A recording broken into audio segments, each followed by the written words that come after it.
You have to think, Governor Cuomo's New York's governor has become lax. I remember during the last election, and I can't remember her name, who was also running at the time. He started feeling the heat underneath and actually started to at least somewhat commit to a few things.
Immediate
Mike.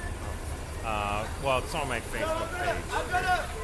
Mark Apollo, I'm going to reframe for APOLLO. Facebook and Twitter, and then we're going to bring up my speaker. Apollo. Hang on, sorry. Oh. I'm messed up. I'm going to reach you.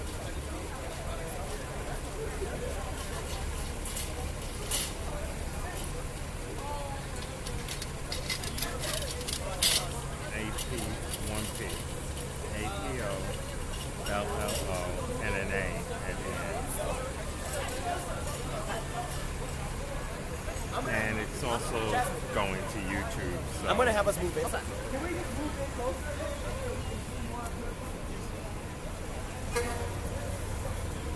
Yeah, and if I had set this up as a hotspot on my other phone, I would end up sharing it to the event page already, but I didn't do that beforehand. Oh, okay. And if I don't, I've done it while I'm streaming and then it interrupts streaming. So.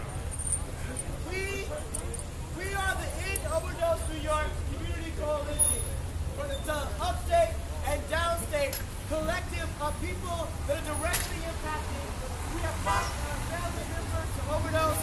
We work with people who need access to harm reduction services. We are advocates. We are organizers. We are New Yorkers who are committed to ending overdose in New York State. Yes. And we are out here today outside of Governor Cuomo's office because Governor Cuomo is standing in the way of an equitable access to a medication, to MAT, medication-assisted treatment, prior authorization removal for Medicaid recipients and for commercial insurance in New York State. That's right. In the last session, we passed a bipartisan legislation in both the Senate and the Assembly to make sure that we were able to remove prior authorization from this medication so that people would be able to access medication immediately when they need it at that moment. Right. However, Governor Cuomo has yet to call those bills to be signed into law. And that means in the midst of an overdose crisis, where we have lost thousands and thousands of people year after year, and it's only going up. Every 6 hours, a person dies from an overdose, a preventable overdose in this state. So the governor has the audacity to wait for over 4 months to sign these bills into law.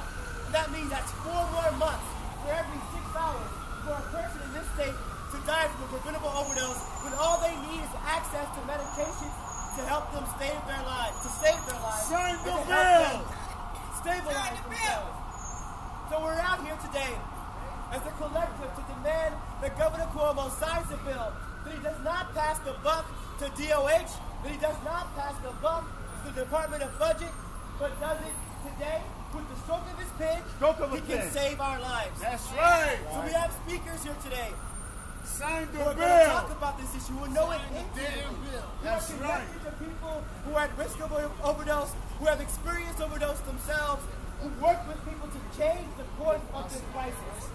So first I want to bring up Hiawatha Collins, who is the advocacy specialist at Harm Reduction Coalition and a community leader with Both in New York. That's right. You signed the bill. And the damn bill. Jawanda was very eloquent. You basically said everything that I was going to say. So forgive me if I repeat some things that may need to be repeated. That's right. 20,000 people under Cuomo have passed, have died. Blood is on your hands. That's right. There are 2 bills that are sitting on the desk to be signed. One is a commercial bill. The other bill is for low-income people who receive Medicaid. If one passes, that's the commercial bills, that means that the governor did not sign a bill so low-income New Yorkers could get MAT. That ain't right. That ain't right. The most vulnerable people in our society need to be protected, need to have a way of getting into treatment. They don't need to wait. When it comes to getting treatment and someone is in need, they seek treatment and then they have to go through this thing called prior authorization, which means they would have to wait anywhere from 3 days to a week to a month. That before ain't they right. can get anything. That ain't right. That means that someone could overdose before they get prior authorization. That's right. They have been sentenced to die. This is what we're trying to prevent. This is what you said you would prevent. But you haven't. But you have not. You have made many promises and haven't kept any to us. That ain't right. That ain't right. And that ain't right. When we look around here today, this is just not New York City, because it is not a New York City issue. It is a New York State issue. That's That right. is why we are in front of the governor's office. It is a New York State issue. This is not a black or white issue. This is a human issue. This is a humane issue.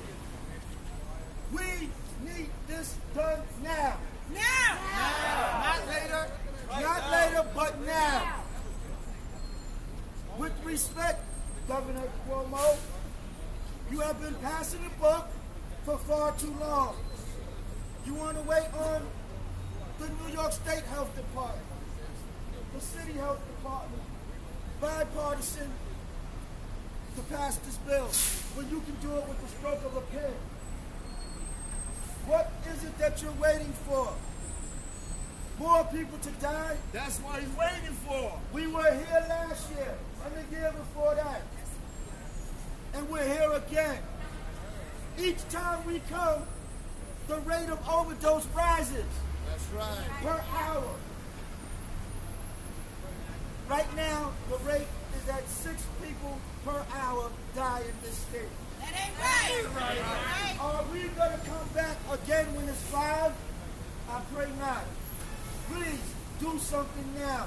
We deserve, our communities deserve, our loved ones deserve a chance at life, not a sentence of death under your watch. Thank you. Thank you. What do we want?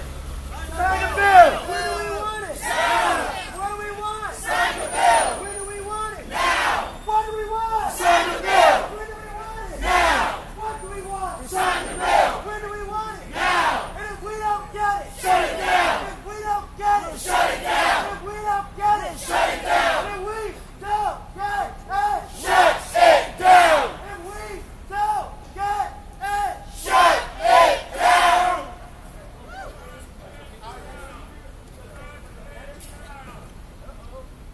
Yeah.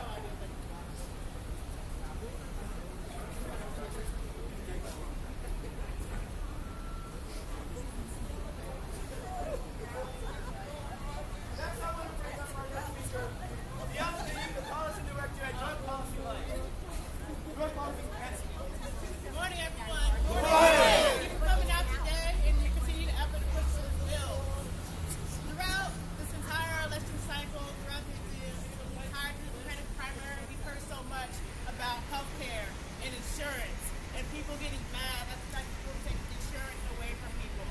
But people aren't talking about what insurance actually does. Insurance is a profit-making industry that takes money from people who need care and decide whether or not you're deserving of that treatment. We're in the middle of an overdose epidemic, and you have someone acting as a mediator, telling someone they have access to this particular kind of drug to get well, and that is not okay. It is not okay to be in a crisis and put profit over people, to continue to advance the causes of healthcare agencies that only want to continue to get money, to continue to delay care at the expense of a crisis. That ain't right. It's not right. So we're here asking for Governor Cuomo to sign this bill. Throughout 2 sessions, we've been asking for expanded access for medication-assisted treatment, because these are the drugs that we know that save lives.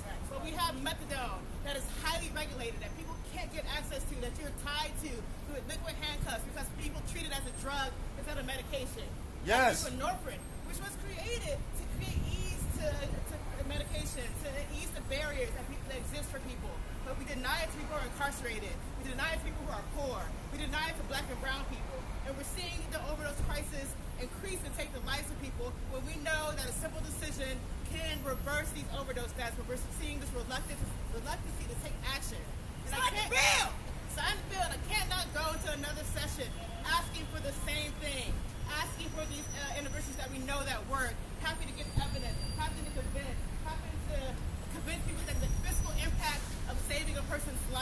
is something that is more significant than spending a few dollars. We should not have to argue about dollars and cents when it comes to life-saving measures. Sign the bill. Asking for the same thing. We'll be back for another session asking for the same thing because we demand life-saving care for all people, regardless of race, regardless of class, regardless of history of substance use. These are all lives that have value and all lives that matter. And we need Cuomo to take action, not just on this, but on safe consumption sites. Yes. Decriminalizing all drugs. Yes. And not incarcerating people for substance use. Yes. We're not creating a gentler war on drugs and ending the war on drugs overall. It is time to take action. Sign the bill. Sign the bill. Sign the bill. Sign the bill. Sign the bill. Sign the bill. Sign the bill. Sign the bill. Sign the bill. Sign the bill. Sign the bill. Sign the bill. Sign the bill. Sign the bill. People over profit. People over profit. People over profit. People over profit. People over profit. People over profit. People over profit. People over profit. So, thank you so much, Deanna from Drug Policy Alliance. So I want to remind us, and Deanna reminded me, that we have returned here outside of Governor Cuomo's office. We were here a few weeks ago, blocking these very doors. And we've been joined by folks who took an arrest, calling on Governor Cuomo to make sure that we were able to have access to overdose prevention centers. And still, our plight is falling on deaf ears. Governor Cuomo cares nothing for the mourning of the New Yorkers and of locked up family members of the New Yorkers who themselves need access to methadone and buprenorphine. That ain't And right. everyone out here, It ain't right. many people out here know very well what is at stake. They understand MAT. They understand the need of buprenorphine and methadone. They work every day with people who need this life-saving service. And some of them use it themselves. So next, I want to bring up Shantae Owens, community leader with Vocal New York. Yeah. Good morning, everybody. Good morning. Much that needs to be said has been said already. So I'm not going to spend much time repeating what's already been said. I want to spend the time stressing the importance of why we need MAT for folks who really want treatment. Yes. I'm going to let you know that I'm a product of what can happen when you are assigned MAT. Talk about it. The struggle that I had to go through when I decided to walk through the door of my counsel's office and say, hey, look, I'm done with this. I'm tired of this struggle. I want something better. And then there was methadone, and then led to Suboxone. The only barrier was that I was told that, wait, there's a provider for me, all right, that will get me on the Suboxone program, but I have to wait. That ain't right. I had to wait 2 years. Woo! Yeah. And that's not even the best part. The best part, There's there more? was no alternative. It wasn't wait 2 years, but we're going to put you in this program and give you something for your struggle while you wait. It was pretty much go back out in the street, try to survive for 2 years, and if you survive and come back, we'll have a Suboxone program. That ain't right. Now, although that was 10 years ago, the struggle still continues. Every day, I work at the Alliance for Positive Change Lower East Side, and we do offer the Suboxone program for folks who want it. And I watch folks come through the door, struggling, wanting, begging to be assigned onto the program. And then they told they have to wait. Now, some folks don't have to wait 2 years. They have to wait 2 weeks. But I don't think you understand the importance of it. Can you imagine asking someone who's in active addiction to wait 24 hours, 1 second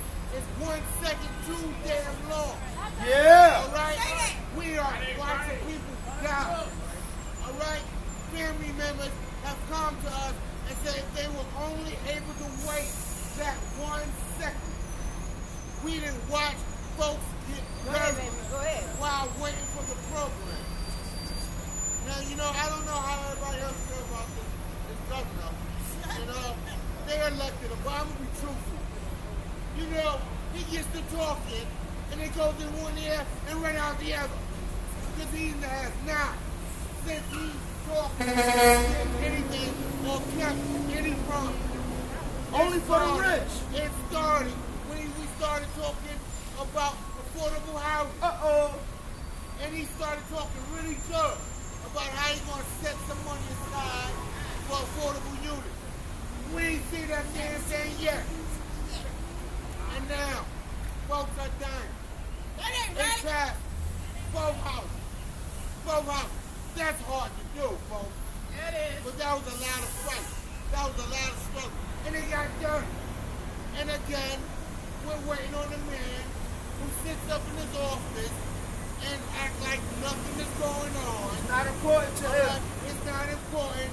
It's more important that I got cleaner subways in New York City. That the commute is a lot faster. He's not worrying about that poor person right now that's probably struggling and is suffering from an overdose, hoping that somebody come along with the naloxone to save their lives. Hoping. Okay? We need to stop. Well, no, not us. We've been doing our job. I'm sorry. That's no longer on us. He needs to get off his ass and do something to save people's lives.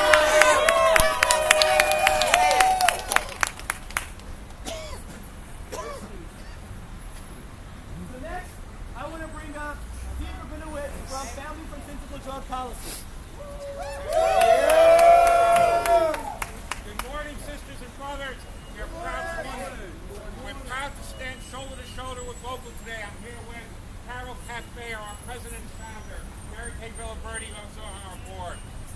I've worked in the area of substance use disorders for 33 years, 30 of them for the state of New York, 5 of them from that guy upstairs. And I can tell you a little bit about what goes on in those rooms, but that's another story. When I started back in 1986, I was only 8 years old at the time, but that was all right. Methadone, there were 45,000 people on methadone services in the state of New York. But methadone, which was the only form of MAT available in those days, was pigeonholed. It was off on the side. Thanks, People William. looked at it Thanks, like George. it was at best a necessary evil. That people on methadone were not really in recovery, were not really sober. The courts treated methadone like it was a form of criminality. Yes. We've That's come right. a long way. We've integrated MAT into the treatment system to a large extent. We've reduced the stigma but not eliminated it. But what we haven't done is eliminated those barriers. The prior authorization, the payments, the formularies that keep people away from this life-saving medication. And that's what we need to do here, and that's why this governor needs to sign this bill. The governor, and I know how he thinks, is looking at cost-benefit analysis. When it comes to human lives, there is no cost-benefit. It is about people's lives, and cost-benefit goes out the window. That's right. Let me reflect for a moment. A couple of weeks ago, folks like myself celebrated Yom Kippur, the Day of Atonement. But it's also, we think of it as the Day of Remembrance, the day when we remember our families and friends and loved ones who passed. But we also remember our martyrs, our innocent ones, who were Yes. sacrificed in the face of evil. So we've gathered today. We need to remember our innocent ones. Carol's boys, Brian and Alex, Mary Kay's boy, Alex, all the young people, brothers and sisters, sons and daughters, mothers and fathers, who have died waiting for medication, who died not as much from the heroin or fentanyl that they took, but from stigma and ignorance and indifference and greed that kept them away from the medications that could have and would have saved their lives. That ain't right. Right. And it is, as Mother Jones taught us, yes, we can be here and pray for the dead, but we must fight like hell for the living. Yes. And we fight when we gather here today that demand this governor signs this bill. We fight when we go to the hearings of the Senate to make the voice of harm reduction heard. We fight when people gathered here to put their bodies on the line to demand that the governor honor his commitment to harm reduction. That's right. We fight when we went to Philadelphia, Vocal, FSDP, so many others, to fight against the Department of Justice's attempt to block the opening of an overdose prevention center. Safe House. And we fight not just for better laws and policies, and better programs and services, but for our vision, a vision of a society based on compassion, Yes. acceptance, Yes. dignity, and respect Yes. for all of it, Yes. including people who are struggling with substance use disorders, especially for people who are struggling with substance use disorders.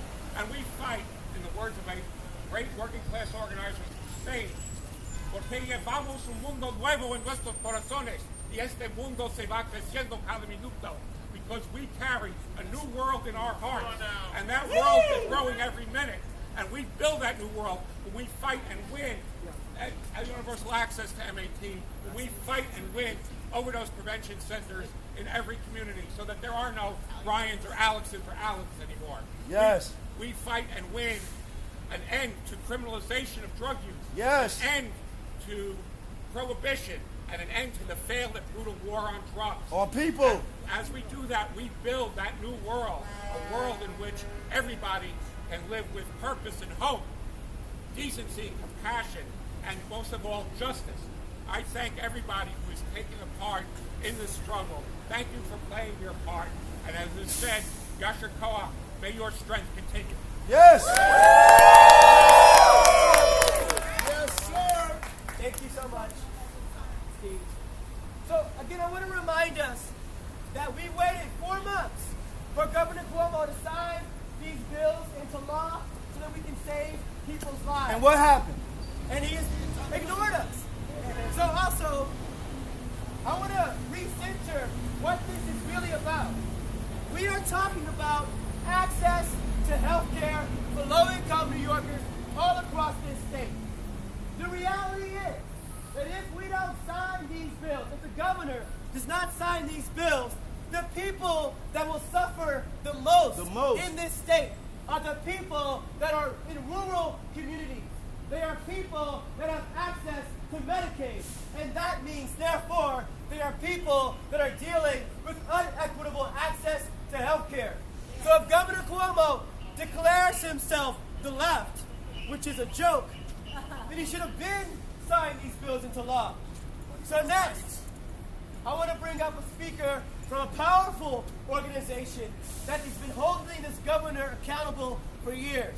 And that is Jose Rios from Housing Works. Woo!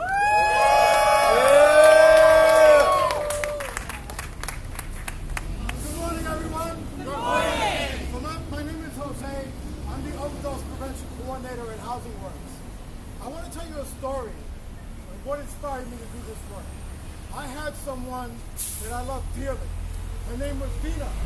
Dina was the butter to my bread, and she was the breath to my soul. Yes. In 2016, she had just been released from prison.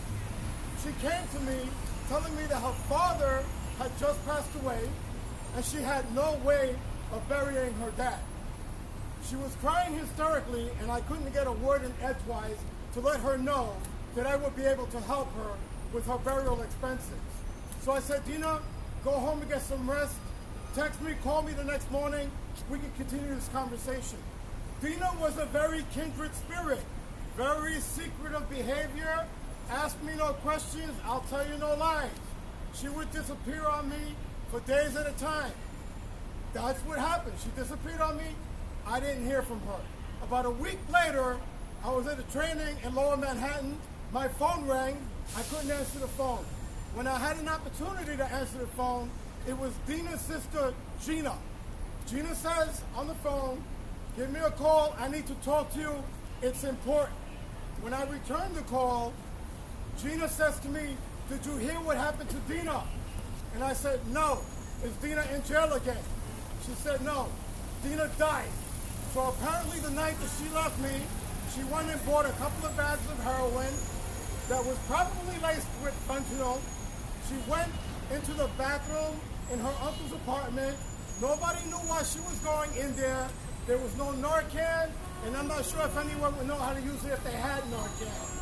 The next morning, when the uncle went to use the restroom to open the bathroom door, he couldn't. There was a great deal of resistance. Something was blocking the door. My God. When EMS and the 5th precinct from Suffolk County came to investigate, they discovered that Dina's body was laying across the doorway, and that's why we couldn't open the door. Right. Dina was 35 years old, the mother of 5 children. She died with the proverbial syringe still in her arm. Unfortunately, Dina did not have access to medication-assisted treatment. However, she did have access to plenty of illicit opiates and opioids sold on the streets today.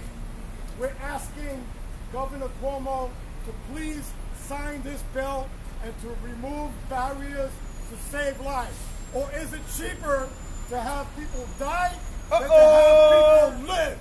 Thank you very much for your time. Yeah!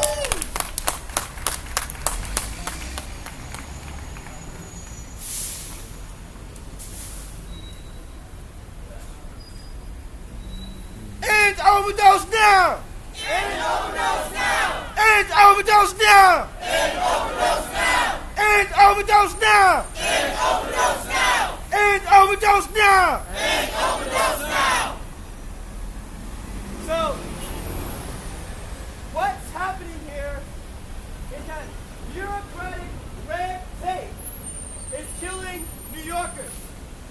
What this means is that Governor Cuomo and the bureaucracy that is around our access to healthcare, in particular low-income people, is being blocked. So I think that 2 of us should go inside this lobby right now and ask to speak to the governor's office. We want to know, what is the holdup? Why have you not signed the bills? Why in this moment of crisis, when every 6 hours a person dies from an overdose? So we're going to have Vocal's Drug Policy Campaigns Coordinator, Jasmine Butnella, and Hiawatha Collins go inside and request a meeting, to request them to tell us, let us know. And we'll wait out here for your report back.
So it seems right now they're in the process of calling up.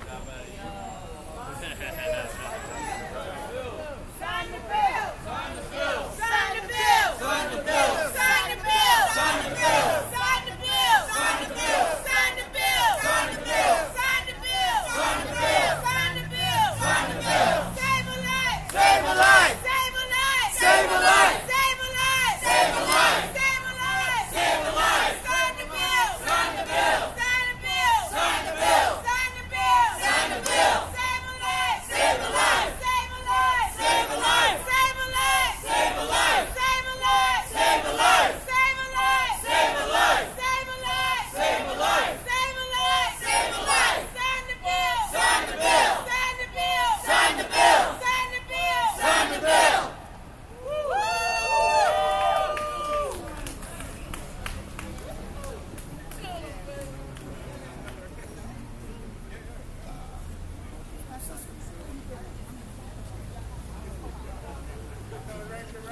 So currently they're inside. It seems as if they're on the phone, calling up to the governor's office, because the desk security looked up the office number and then walked them over to the phone. So I think they're on the phone right now with the governor's office, whoever's up there, trying to see if there's a way to set an appointment or meet with someone in the governor's office right now.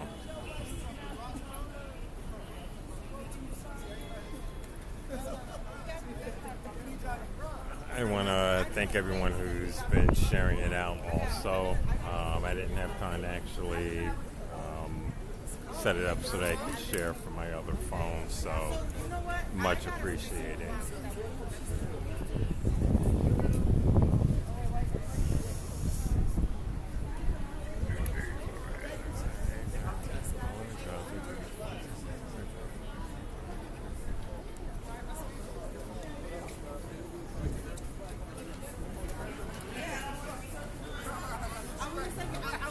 And it's actually a good turnout. 50 plus people, so it's a good thing. So currently waiting just to see what response they may be getting from the governor's office upstairs.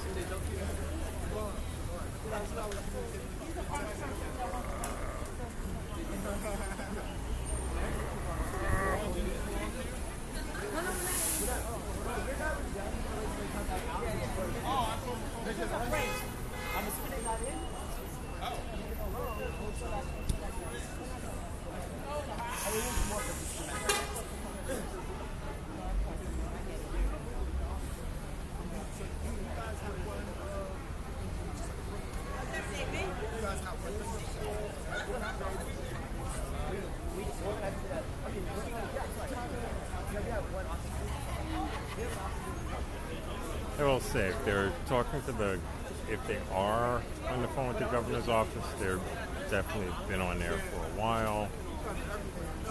It doesn't look as if anyone's come down, or maybe they're still trying to get through.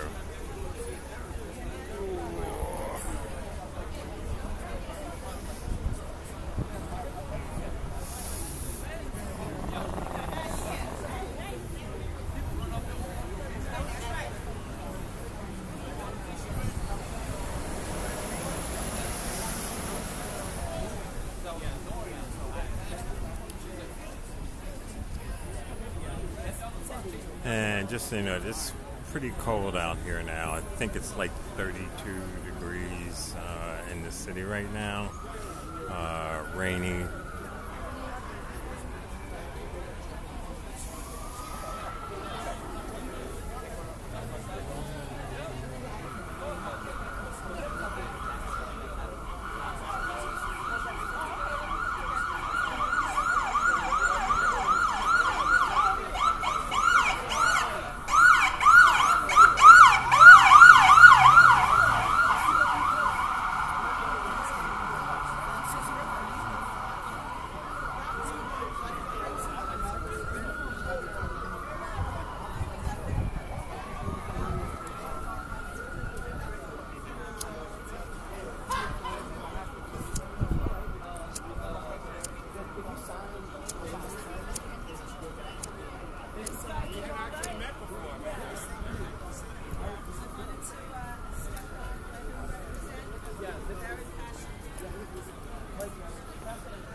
So, as Ed was saying earlier, the governor drags his feet on a number of items, not until it's politically expedient for him to actually do something. Total disregard in a number of areas for working class New Yorkers. He may not view it as such, but it definitely is.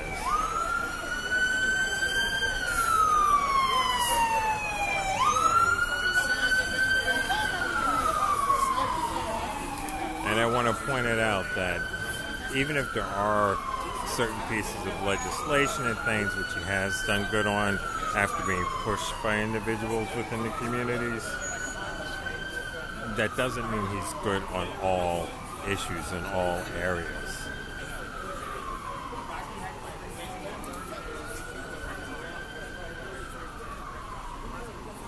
You should never play political ping pong with the lives of individuals that you're supposed to represent in any state or any city.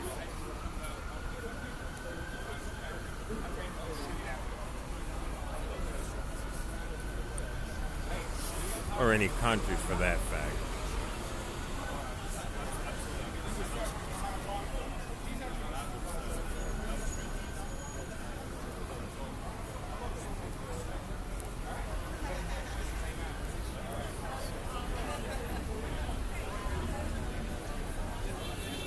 Okay, they're still in the lobby on the phone, so I'm not sure if they're setting an appointment or if they're talking to someone within the office or what. So it's wait and see right now, unless someone is coming down from the governor's office, possibly.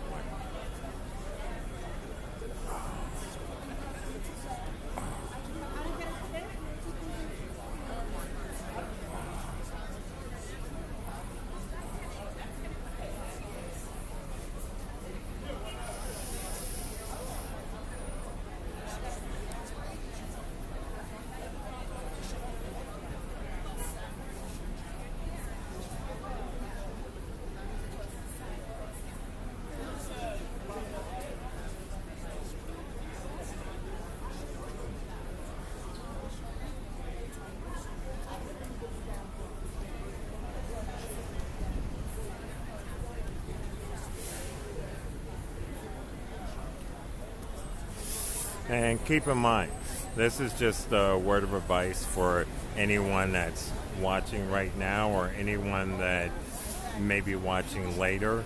You should always know the location of not just your governor's office, but your representative's office for your district, your representative on a city and state level as well as federal level, where their office is, the individuals specifically that represents you within your voting district.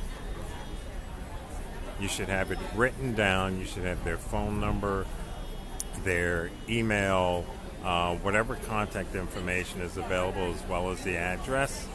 And definitely take a look at their schedule and never be fearful of going and talking to them in person if there's an issue. I don't care if it's, which I've said before, if it's a pothole or a street light out in your neighborhood. You go down there and talk to the people that are supposed to be representing you and basically get shit done.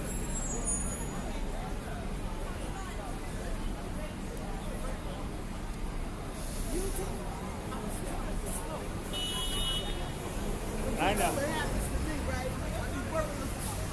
Well, I've counted it now. I've been smoking at least 49 years. So, I mean, I smoke less sometimes. It's like, sometimes it's like, things are just going to move. I just end up smoking. Sometimes I smoke less. Like if I'm at home, I don't smoke. Well, I'm out here working. you don't smoke inside, right? Or I smoke at a house when I come to the, okay. Not like the old days when we used to like all over the, you know. You see, I don't like that. I smoke the other stuff. I gotta work before I go to school. Okay. I'm focused on other things. I just watch all the movies and stuff like that. Because the simple fact that I make them upset. So You're not the only person who told me that. It's like they don't want to like too much. All right, ladies and gentlemen. We were punching to an A.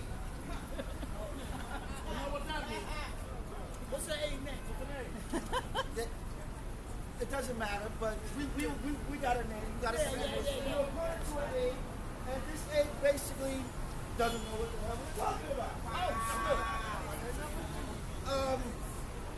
Basically, what was said was that they would look into it and they would get back to us. We informed them that we were here before. We informed them that 524 people have died in the 4 months, waiting on them to just simply sign the bill. That ain't right.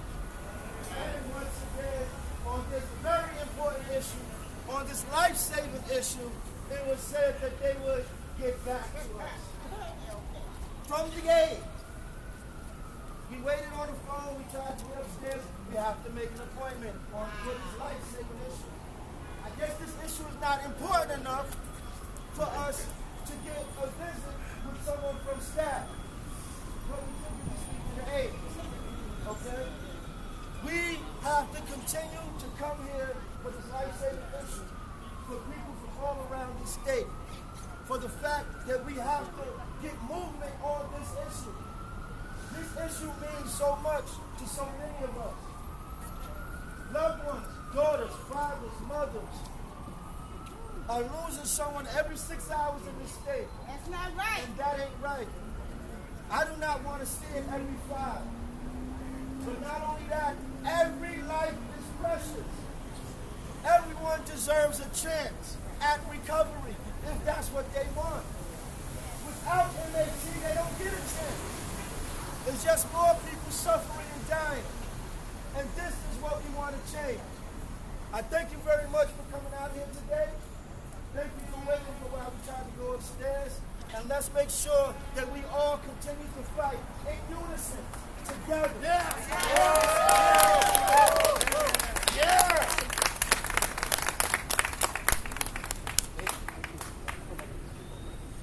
Thank you all so much. Wow. Thank you. Thank you.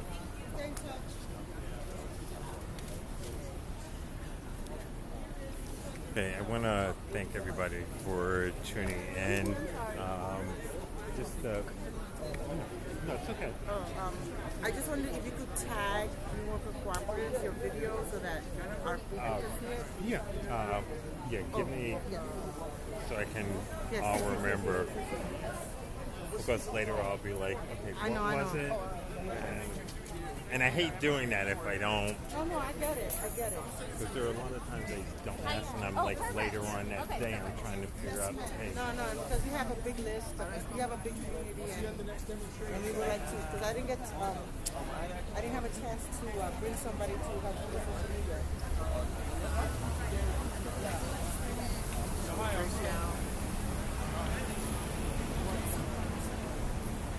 I ran out of cards, so I'm just no, that's okay. Trust me, that's okay. so I could do this. And then we'll do.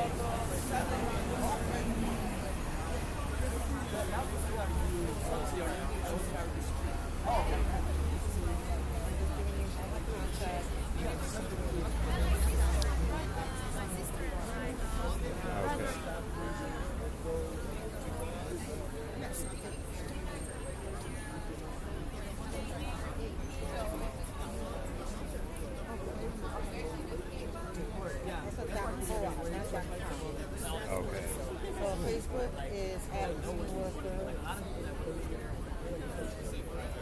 And if you're doing Twitter, are you posting Well, it's going to Facebook Live, and it's also going to YouTube at the same time. So, just because Facebook, there's certain places you can't share from, and I hate that. So, no, I haven't going to both. Yeah, actually. Okay, guys, thanks for tuning in. I will see you on the